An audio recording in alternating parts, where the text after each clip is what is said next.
Hey, what's up mga kaballers? Maligayang pagbabalik sa aking channel. Rin at pag-usapan natin ang balitang Brandon Ingram to Warriors trade. Itinutulak na. Pabor pa kay Stephen Curry. Tara na't pag-usapan natin yan dito sa Basketball Hot Shots.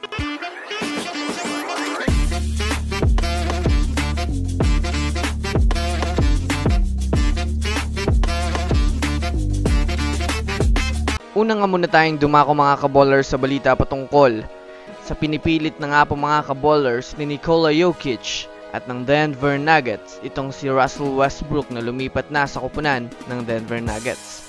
Alam naman nga po natin mga kaballers ngayon na malaki na ang interest mga kaballers ng Denver Nuggets kay Russell Westbrook dahil na rin nga po mga kaballers sa napakataas nga po ng tiwala nila na kaya pa nitong magbigay sa kanila ng malakas na impact. Pero ayon nga po mga kaballers sa pinakabagong balita na ilabas ngayon ay automatic na nga pong mahihirapan ng Nuggets na makuha itong si Russell Westbrook sa Clippers lalo pat mayroon pa rin naman nga po itong natitirang kontrata.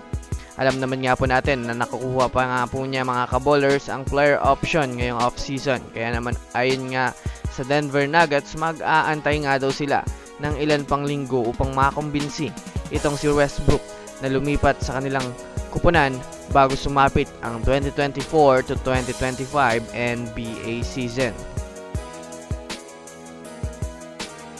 Samantala, dumako naman tayo mga kaballers sa balita patungkol sa kupunan ng Golden State Warriors. Bagamat man nga po mga kaballers bigo ang Warriors pagkuha kay Lauri Markkanen, ay hindi pa rin nga sila tumitigil mga kaballers na maghanap at makipag-usap sa ilang mga teams upang makakuha pa ng at least isa pang superstar na makakatulong sa kanilang team na makuha ang kampiyonato next season. Sa pinakabagong balita nga po mga kaballers, ayon sa inilabas ni Team Kawakami na siyang Warriors Insider, itinutulak nga daw mga kaballers ng mga NBA expert na kunin itong si Brandon Ingram sa Pelicans, lalo pat alam naman natin sa ngayon na isa rin sila sa mga teams na balak mag-rebuild ng kupunan. Alam naman nga po natin mga kaballers na isa rin ito si Brandon Ingram sa mga magagaling na player na nag-average ng 20 points per game na masasabi nating malaking tulong nga ito mga kaballers para kay Stephen Curry.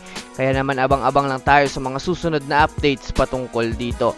So that's it for today's video mga kaballers, yun lang ang ating pag-uusapan sa ngayon. Pindutin ang subscribe and hit nyo na rin ang notification bell para sa mga susunod na updates sa mundo ng basketball. Again, this is Basketball Hot Shots. Thanks for watching.